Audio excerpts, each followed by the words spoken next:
Now, joining me now to give us a brief overview about this meeting, I'm joined by Dr. Oluyede Ajayi from the Global Center on Adaptation. Welcome. Thank you very much. Please briefly explain to us what adaptation entails. Thank you very much. The climate is changing. That's what we should know. The time that the rain patterns, for example, have changed drastically. What happened 20 years ago, 10 years ago is not what's happening now. That affected so many things. The time the farmers have to plant, the yield that farmers get. So these are issues, the impact of climate change.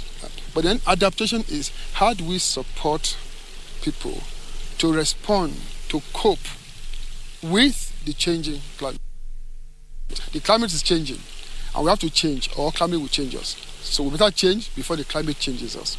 So adaptation is how do we take proactive measures to respond to the changing climate. That's what it means. Maybe a recurring theme for most participants in this meeting, they have been talking about lack of funding in maybe measures to, as the adaptation is well invested in by the private sector, by both the private sector and the government. So what should be done? What's the funding gap in this adaptation? Thank you very much.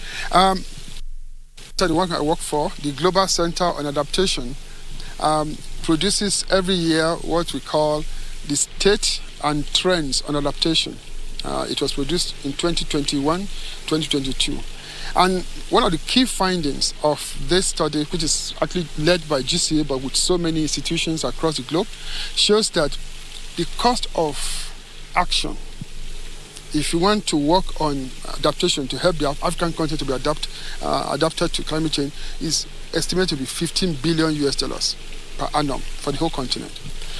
Now, the cost of inaction, if you don't do anything, if you leave it business as usual, they have also tried to estimate and monetize that, and it is estimated to be $210 billion for the same year. So what that simply means is that the cost of adaptation, the cost of taking action to help people adapt in the continent is just very small, less than 10% of the cost of not acting.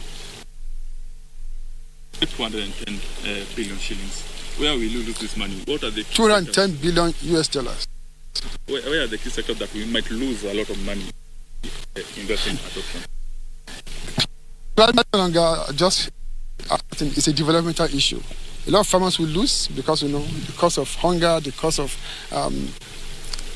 lack of food.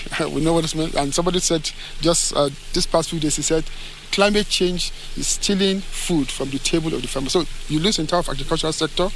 You lose in terms of the infrastructures, with flooding, with increased flooding, which means a lot of brings so quite a lot. And of course, you see a lot of livestock, animals dying. Issues of water, it imposes extra burden on women who go out to fetch water who don't have access to pipe-borne water. When I was growing up, we used to go in the nearby stream to fetch water for the household use. But with climate change and the dry of some of these streams, that means people have to go further before they could have access to water. There are quite a lot of implications. Okay, apart from waiting for the national government and maybe development partners to chip in, what should be done? What's the alternative maybe investment or maybe funding for climate change adaptation? Yes, apart from national government, there are also international opportunities like the Green Climate Fund is there, where there are quite a lot of money that a lot of countries can tap and access to. There's Global Environmental Facility could provide some funding. But beyond national and this big international funding, there are also big opportunities and opportunities from within the private sector that can also contribute to this because they are affected in one way or the other. I'll give an example in the field of agricultural sector. Some of this private sector have installed equipment. They have set up factories like agro-processing factories, right? Enterprises. They rely on agricultural production for their raw materials. So if climate change impacts on productivity and the productivity is low, that means the opportunity for this private sector and the machinery that they have installed to be able to get raw materials to continue to run their industries will be impacted as well. So the private sector is also implicated. They're also involved. There's an opportunity to tap into private sector funding to support adaptation. Of course, to do that, it has to be something that makes sense to them. It makes business sense to them for them to put in their money. Thank you. Thank you very much. Thank you very much. Thank you.